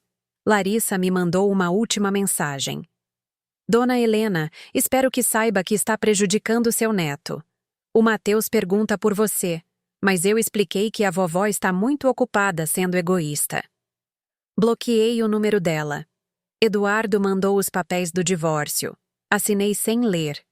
Minha advogada cuidou do resto. E eu comecei a viver. Contratei um arquiteto para reformar a casa. Tirei todos os móveis que Eduardo havia escolhido. Pintei as paredes com as cores que eu gostava. Enchi o escritório de livros. Voltei ao hospital com energia renovada. Participei ativamente das reuniões. Conheci cada funcionário pelo nome. Caminhei pelos corredores sem me esconder. Bom dia, dona Helena, diziam as enfermeiras. Bom dia, Cida, bom dia, Carmen. Existir finalmente sem pedir permissão. Numa tarde, o Dr. Maurício me convidou para tomar um café em seu escritório. Dona Helena, notei uma mudança na senhora. A senhora está presente, realmente presente. Não que antes não estivesse, mas agora é diferente. Como se finalmente tivesse se permitido ocupar espaço. Sorri. É exatamente isso, doutor. Eu me permiti ocupar espaço. Seu pai ficaria orgulhoso. Ele sempre dizia que a senhora tinha a alma de um leão. Só precisava se lembrar disso. Precisei de um acidente e um filho que me abandonou, mas sim, finalmente me lembrei. Bebemos café em um silêncio confortável. E a fundação? Perguntou ele. Já está em andamento. Fundação Helena Almeida para Mulheres Invisibilizadas. Ofereceremos apoio legal, médico e financeiro a mulheres que deram tudo e não receberam nada. Começa a operar no próximo mês. É lindo, senhora. É necessário. Existem muitas mulheres como eu. Muitas que acreditam que amor significa desaparecer, que ser uma boa mãe ou uma boa esposa significa não ter voz. Quero ajudá-las a encontrar a delas. Ele me olhou com algo que parecia admiração. Posso lhe perguntar algo pessoal? Claro. A senhora sente falta do seu filho? A pergunta doeu, como sempre doeria. Todos os dias. Todos os malditos dias. Mas sinto falta do filho que eu achava que tinha. Do menino que me abraçava. Do jovem que me ligava para contar seus sonhos. Não sinto falta do homem em que ele se transformou. Aquele homem não me conhece. E eu não o conheço. A senhora acha que um dia poderão se reconciliar? Não sei. Talvez, se um dia ele entender o que fez. Se um dia me vir como uma pessoa e não como um recurso. Mas não vou implorar por essa reconciliação. Não vou sacrificar minha dignidade por migalhas de afeto. A senhora é muito corajosa. Não é coragem, doutor. É sobrevivência. Finalmente aprendi que posso sobreviver sem eles. Mas não posso sobreviver sem mim mesma. Naquela noite, sozinha em minha casa reformada, sentei-me na varanda com uma taça de vinho tinto. O céu estava cheio de estrelas, uma raridade em São Paulo. Pensei em meu pai, em como ele construiu tudo isso para mim, em como confiou que eu saberia o que fazer com seu legado. Me desculpe, papai, sussurrei para as estrelas. Demorei muito para encontrar minha voz, para parar de me encolher, mas finalmente consegui. E vou usar tudo o que você me deu para ajudar outras mulheres a fazerem o mesmo. O vento soprou suavemente, as gardênias liberaram seu perfume. E senti, pela primeira vez em 30 anos, que estava exatamente onde deveria estar. Sozinha, sim. Mas completa. Porque havia aprendido a lição mais importante. A dignidade não se implora, não se suplica, não se negocia. A dignidade simplesmente é. E quando você a perde, quando a entrega pedaço por pedaço para comprar um amor que não é real, você se torna um fantasma em sua própria vida. Mas eu não era mais um fantasma. Eu era Helena Almeida. E finalmente, depois de décadas de silêncio, eu havia aprendido a gritar. Não com raiva, mas com verdade. Dizem que o karma não é vingança. É simplesmente o universo devolvendo o que você semeou. E eu estava prestes a ver como a colheita chega, sem que ninguém precise plantar 2 vezes. 3 meses se passaram desde o meu acidente. 3 meses desde que minha vida mudou completamente. A fundação estava funcionando melhor do que o esperado. Já tínhamos ajudado 22 mulheres. Divórcios, guardas, violência doméstica, fraude financeira. Cada caso me lembrava por que isso era importante. Cada mulher que saía do meu escritório com a cabeça erguida era um pedaço de mim que se curava. O hospital estava prosperando. Inauguramos uma nova ala de pediatria. Os médicos me cumprimentavam com respeito genuíno. Eu não era mais a dona invisível. Era a líder visível. E eu? Eu estava aprendendo a ser feliz sozinha. Foi numa terça-feira à tarde que recebi o primeiro sinal. Eu estava em uma reunião com a equipe financeira quando meu telefone vibrou. Uma mensagem de um número desconhecido. Dona Helena, sou Cristina Lacerda, mãe da Larissa. Preciso falar com a senhora urgentemente. É sobre o Ricardo e minha filha. Por favor, me ligue. Olhei a mensagem por um longo tempo. A mãe da Larissa. A mulher que havia tomado meu lugar como avó, que havia facilitado que me apagassem da vida do Mateus. Uma parte de mim quis ignorar, mas a curiosidade foi mais forte. Terminei a reunião e liguei para o número. Dona Helena? Dona Cristina, o que a senhora precisa? Ouvi um suspiro do outro lado, cansado, derrotado. Preciso falar com a senhora pessoalmente. É complicado. Estou ocupada, Dona Cristina. Se tem algo a dizer, pode ser por telefone. Por favor, apenas 1 hora do seu tempo. Eu lhe imploro. Havia algo em sua voz, algo quebrado. Está bem. Amanhã, às 3, na cafeteria A Europeia, nos Jardins. Estarei lá. Obrigada. Desliguei. No dia seguinte, cheguei pontualmente. Dona Cristina já estava lá, sentada em uma mesa no fundo. Parecia diferente, mais magra, mais velha, como se tivesse envelhecido anos em meses. Sentei-me à sua frente. O que aconteceu, Dona Cristina? Ela pediu um café. Eu também. Esperamos em um silêncio desconfortável, até que o garçom se foi. Não sei como dizer isso, começou ela. Então vou ser direta. O Ricardo e a Larissa estão se divorciando. Senti como se tivesse levado um soco no estômago. O quê? Sim, o Ricardo pediu o divórcio há 2 semanas. Já estão morando separados. Por quê? Dona Cristina abaixou o olhar. Porque o Ricardo culpa a Larissa por tudo o que aconteceu com a senhora. Diz que ela o manipulou, que o afastou da mãe dele, que o transformou no homem que ele foi. Eu não sabia o que sentir. Tristeza, satisfação, raiva. E a Larissa? Ela diz que é injusto, que só queria o melhor para a família dela. Que se o Ricardo não tem emprego nem dinheiro, a culpa é sua, não dela. Claro. E o Mateus? A voz de Dona Cristina embargou. O Mateus está confuso. Pergunta pelo pai o tempo todo. E agora? Agora ele pergunta pela senhora também. Meu coração deu um pulo. Por mim? Sim.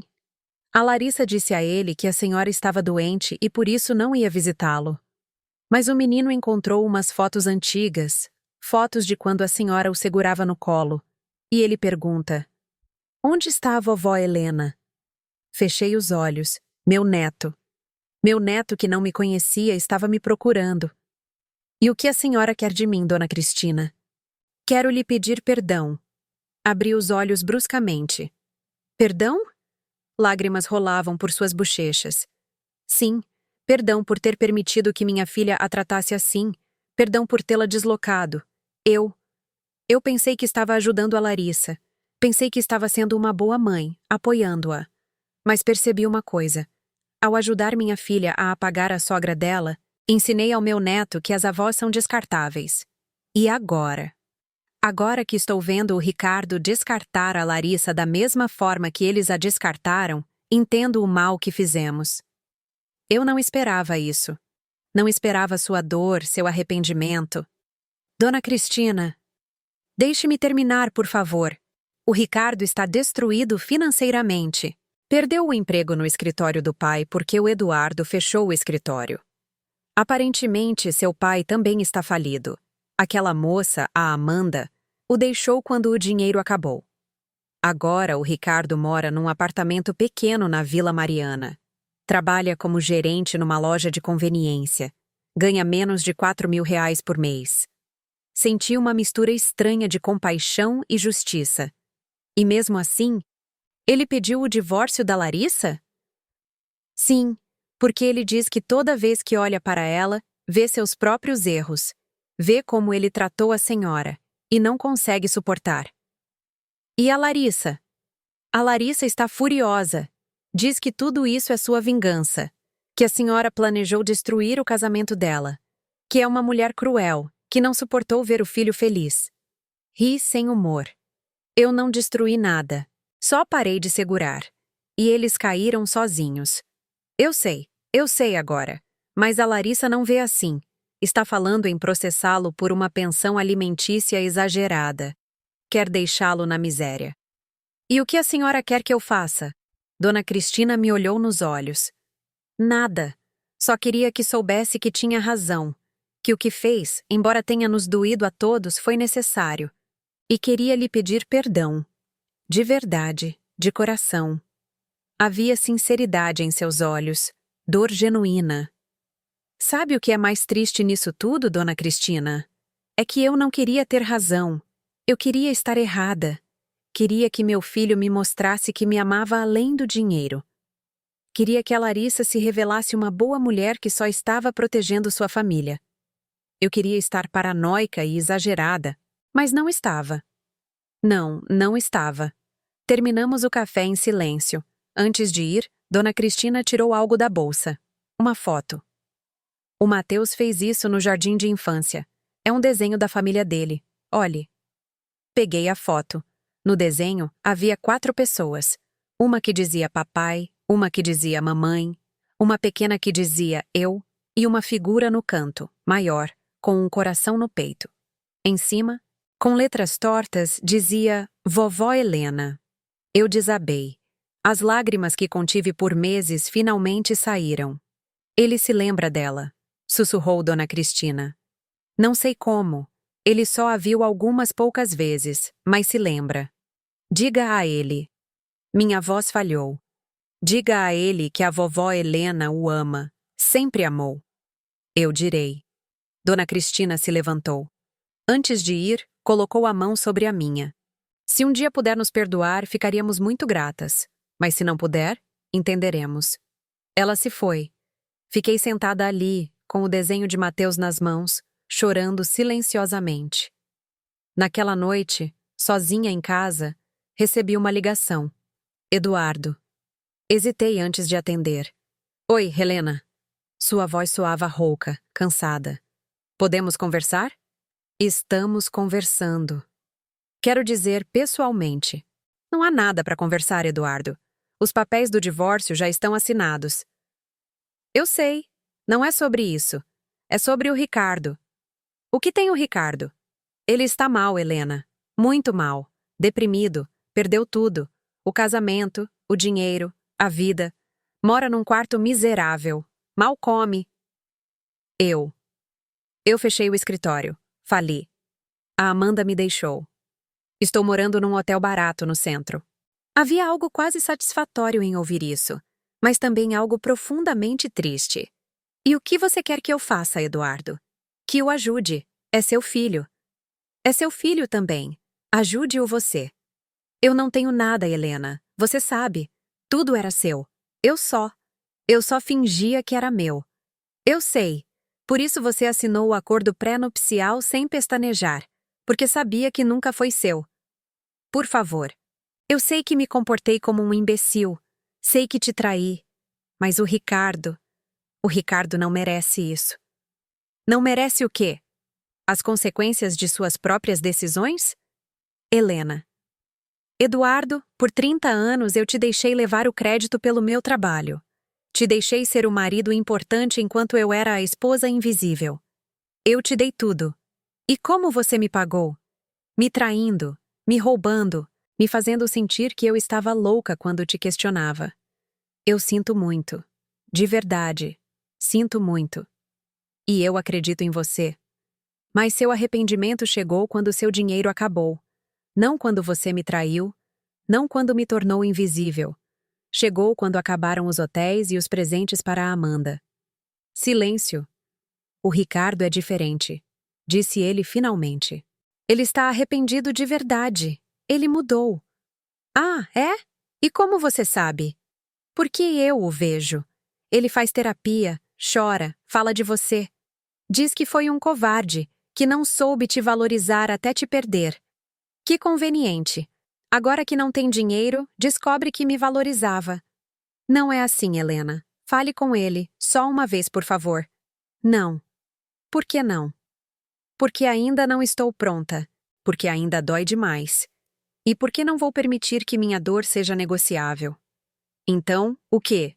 Você o deixa sofrer? Eu não o deixo sofrer. Ele escolheu seu caminho. Eu só parei de resgatá-lo. Desliguei. Mas as palavras de Eduardo ficaram comigo. Ricardo estava realmente arrependido ou apenas com medo de sua nova realidade? Uma semana depois, recebi um envelope. Dentro, uma carta escrita à mão com uma caligrafia que reconheci imediatamente. A caligrafia de Ricardo. Mãe, sei que não mereço que você leia isso. Sei que não mereço seu perdão. Mas preciso que saiba de algumas coisas. Você tinha razão em tudo. Fui um péssimo filho. Um filho egoísta, manipulável, covarde. Deixei que a Larissa te apagasse da minha vida porque era mais fácil do que enfrentá-la. Deixei que te tratassem como invisível porque assim eu não tinha que encarar minha própria mediocridade. Quando o médico me ligou naquela noite, eu sabia que era grave. Sim, eu entendi que você podia morrer. Mas eu estava tão bravo com você por me negar o empréstimo, tão mergulhado no meu próprio ressentimento que preferi ignorar. Pensei, ela está bem, sempre está bem. Pode esperar. Nunca vou me perdoar por ter pensado isso. Agora eu entendo o que é ser abandonado. A Larissa me deixou assim que viu que eu não tinha dinheiro. Meus amigos sumiram. O papai está falido e amargurado. Estou sozinho. E nesta solidão, finalmente te vejo. Vejo tudo o que você fez, tudo o que deu, tudo o que sacrificou. Vejo a mulher que me criou sozinha enquanto gerenciava um império. A mulher que pagou cada centavo da minha vida e nunca pediu crédito. A mulher que me amou incondicionalmente, embora eu não merecesse esse amor. Trabalho em uma loja agora. Arrumo produtos, atendo clientes, ganho R$ 4.000 por mês. Moro num apartamento de 30 metros quadrados. Como feijão com arroz quase todos os dias. E sabe de uma coisa? Foi a melhor coisa que poderia ter me acontecido. Porque finalmente entendo o que é ganhar a vida, o que é se esforçar, o que é valorizar cada real. E entendo, com uma clareza que me dói na alma, o que eu te fiz. Não te peço que me perdoe. Não te peço dinheiro. Não te peço que conserte minha vida. Só te peço que saiba que me arrependo, que te amo, que finalmente entendi quem você é. E que se um dia, em algum momento da sua vida, você sentir que pode me dar outra chance de ser seu filho de verdade, eu estarei aqui esperando, como você me esperou por anos. Te amo, mãe. Mesmo que não mereça dizer. Ricardo. Li a carta 3 vezes. Chorei as 3 vezes. Porque uma mãe nunca deixa de amar seu filho, nem mesmo quando esse filho a destrói. Mas o amor agora vinha com algo novo. Limites, dignidade, clareza. Eu não ia correr para resgatá-lo. Não ia abrir a carteira e resolver seus problemas. Mas também não ia fechar a porta para sempre. Porque o karma já havia feito seu trabalho. Ricardo estava vivendo exatamente o que me fez viver. O abandono, a solidão, a invisibilidade. E nesse espelho escuro, ele finalmente se viu.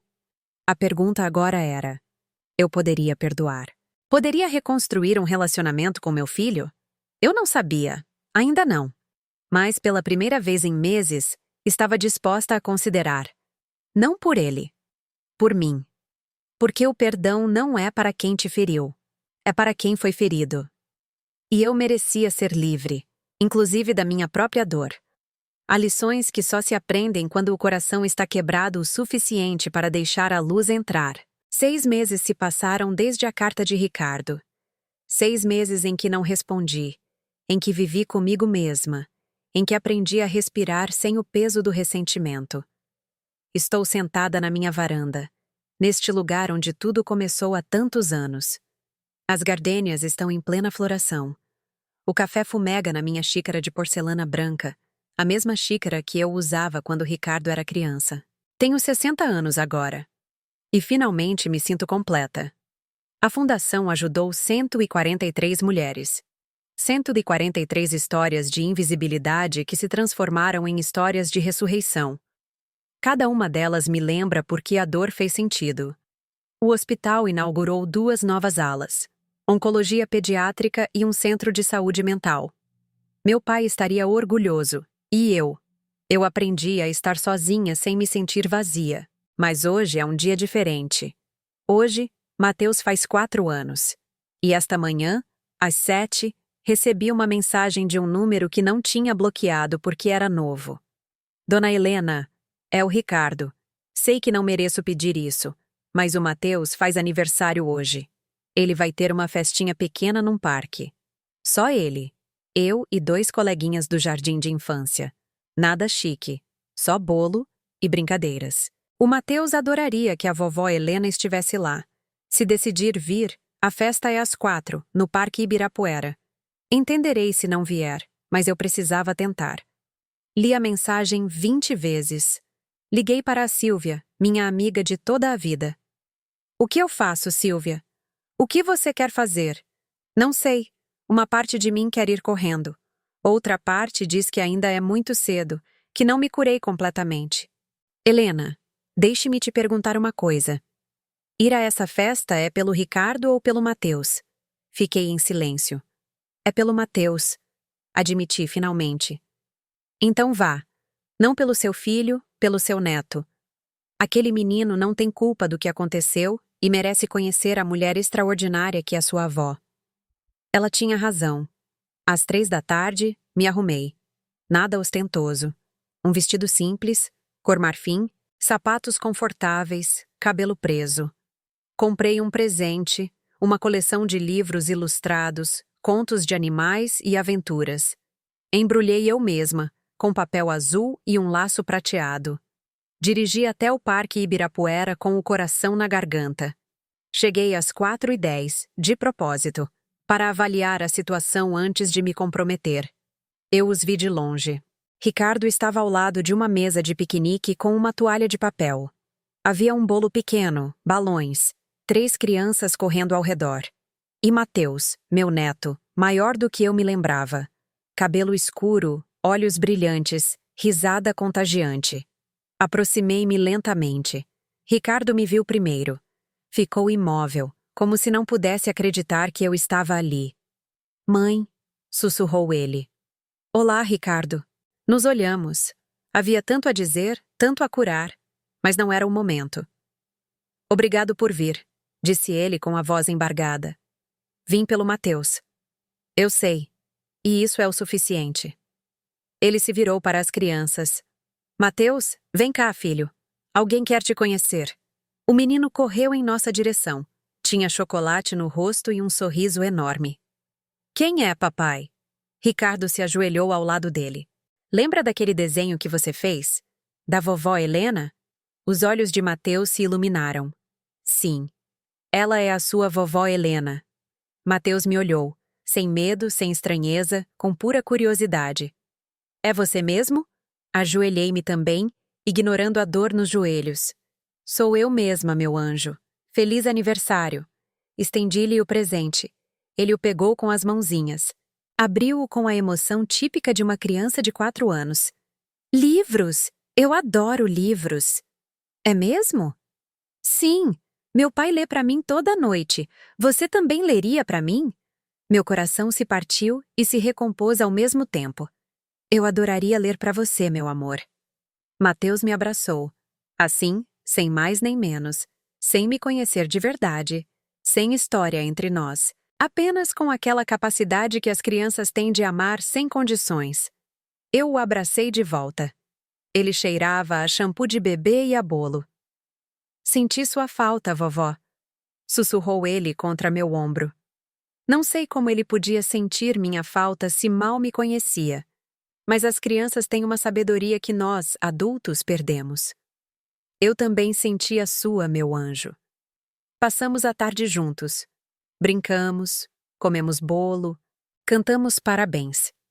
Ricardo se manteve à distância, respeitoso, silencioso. De vez em quando, nossos olhares se cruzavam. Havia arrependimento em seus olhos, mas também esperança. Quando a festa acabou e as outras crianças foram embora com seus pais, Mateus pegou minha mão. Você vai para a minha casa, vovó? Tenho muitos brinquedos para te mostrar. Olhei para Ricardo. Ele assentiu levemente. Moro aqui perto, num apartamento pequeno. Não é como. Bem, não é luxuoso, mas é o meu lar. Eu gostaria de ver. Caminhamos os 3 juntos, Mateus no meio, segurando nossas mãos. O apartamento era exatamente como ele descrevera. Pequeno, talvez 40 metros quadrados, limpo, mas modesto. Móveis básicos, paredes brancas. Mas havia algo ali que nunca houve na casa dos Jardins. Aconchego. Havia desenhos de Mateus na geladeira, fotos dos dois na parede, livros empilhados ao lado do sofá. Não é muito, disse Ricardo. Mas é honesto. Tudo o que você vê aqui, eu paguei com meu trabalho. É lindo, eu disse. E dizia com sinceridade. Mateus me arrastou para seu quarto, um cômodo pequeno com uma cama de solteiro, brinquedos organizados em caixas e mais desenhos nas paredes. Olha, vovó, essa é você. Apontou ele para um desenho na parede. Uma figura grande com cabelo castanho e um coração enorme no peito. Sou eu? Sim, o papai me mostrou fotos suas e eu te desenhei. Porque o papai diz que você é a mulher mais forte que ele conhece. As lágrimas vieram sem permissão. Seu pai disse isso? Sim. Ele diz que cometeu erros muito grandes com você e que está tentando ser um pai melhor para mim, para que eu nunca cometa os mesmos erros com ele. Saí do quarto. Ricardo estava na cozinha, preparando café. Sente-se, mãe, por favor. Sentei-me no pequeno sofá. Ricardo trouxe 2 xícaras de café. Sentou-se à minha frente. Não sei por onde começar, disse ele. Então não comece. Só responda a uma pergunta. Qualquer uma. Você realmente mudou? Ou só está com medo de ficar sozinho? Ele ficou em silêncio por um longo momento. Os dois, admitiu finalmente. Tenho medo de ficar sozinho. Tenho medo de que o Mateus cresça e me trate como eu te tratei. Tenho medo de repetir os erros dele e os meus. Mas eu também mudei, de verdade, porque finalmente entendi o custo de tudo. O custo do esforço, o custo do dinheiro, o custo do amor que é dado sem ser valorizado. E a Larissa? Casou de novo. Com um empresário de Monterrey, alguém com dinheiro. Ela me pediu para abrir mão da guarda compartilhada do Mateus porque o novo marido não quer filhos de outro homem na vida dele. E o que você disse? Eu disse que não. Que o Mateus é meu filho e que vou criá-lo, nem que tenha que ter 3 empregos. Estamos na justiça. Minha advogada diz que tenho boas chances de ganhar a guarda total porque ela basicamente o está abandonando. Sua advogada. Eu a consegui através. Bem, da sua fundação. Uma das mulheres que você ajudou me recomendou uma advogada que trabalha com homens em situações difíceis de guarda. Não é de graça, mas é acessível. Estou pagando em parcelas. Minha fundação. O círculo se fechava de maneiras que eu nunca imaginei. Mãe, continuou Ricardo, não espero que você me perdoe amanhã, nem no próximo mês, nem mesmo no próximo ano. Mas se me der a oportunidade, vou passar o resto da minha vida te mostrando que aprendi, que mudei, que finalmente entendi. E se você nunca puder me perdoar completamente, então viverei com isso. Porque é o que eu mereço. Olhei para ele. Realmente o olhei. Não era mais o homem arrogante que pedia $500.000 como se fosse seu direito. Não era mais o filho que preferiu um aniversário à vida da mãe. Era um homem quebrado que estava se reconstruindo. Não posso prometer que voltaremos a ser o que éramos, disse eu finalmente. Eu não quero que sejamos o que éramos, porque o que éramos estava quebrado. Quero que construamos algo novo, algo real, algo baseado em respeito, não em dinheiro. Mateus saiu correndo do quarto com um livro. Vovó, você lê este para mim? Olhei para o livro. O Pequeno Príncipe, meu favorito quando era criança. Claro que sim, meu amor. Mateus se aninhou ao meu lado no sofá. Ricardo se sentou do outro lado. E ali, naquele apartamento pequeno, naquele sofá surrado, com meu neto em meus braços e meu filho ao meu lado, eu li. O essencial é invisível aos olhos, li em voz alta. E pela primeira vez, entendi completamente essa frase. O essencial não era o dinheiro que eu dei. Não era a casa grande ou os presentes caros. Era o amor. O amor real. O que se dá com limites. O que se recebe com gratidão. O que se honra com ações. Não apenas com palavras. Quando terminei de ler, Mateus já estava dormindo em meus braços. Deixe que eu o levo, disse Ricardo. Ele o carregou com uma ternura que me lembrou de quando era bebê. Voltou e sentou-se à minha frente. Obrigado por ter vindo hoje, mãe. Obrigada por me convidar. Você vai voltar? Não precisa ser logo, mas um dia? Sim, vou voltar. Pelo Mateus. E talvez um dia por você também. Os olhos dele se encheram de lágrimas. É mais do que eu mereço. Provavelmente. Mas o amor de uma mãe é assim. Nem sempre é justo. Só é real. Levantei-me para ir. Na porta, Ricardo me deteve. Mãe, há mais uma coisa que você precisa saber. O quê?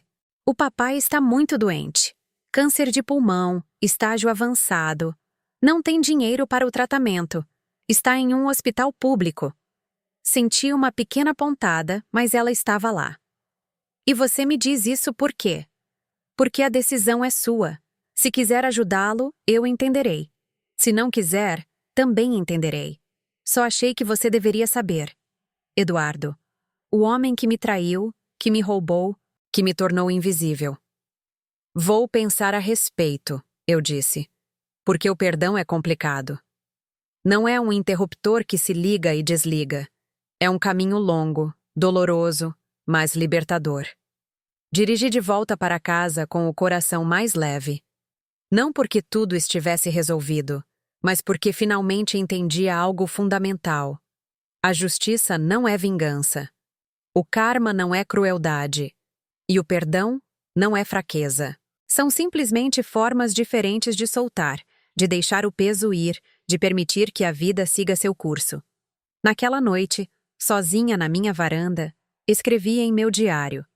Se minha história ajudar uma única mulher a abrir os olhos, terá valido a pena.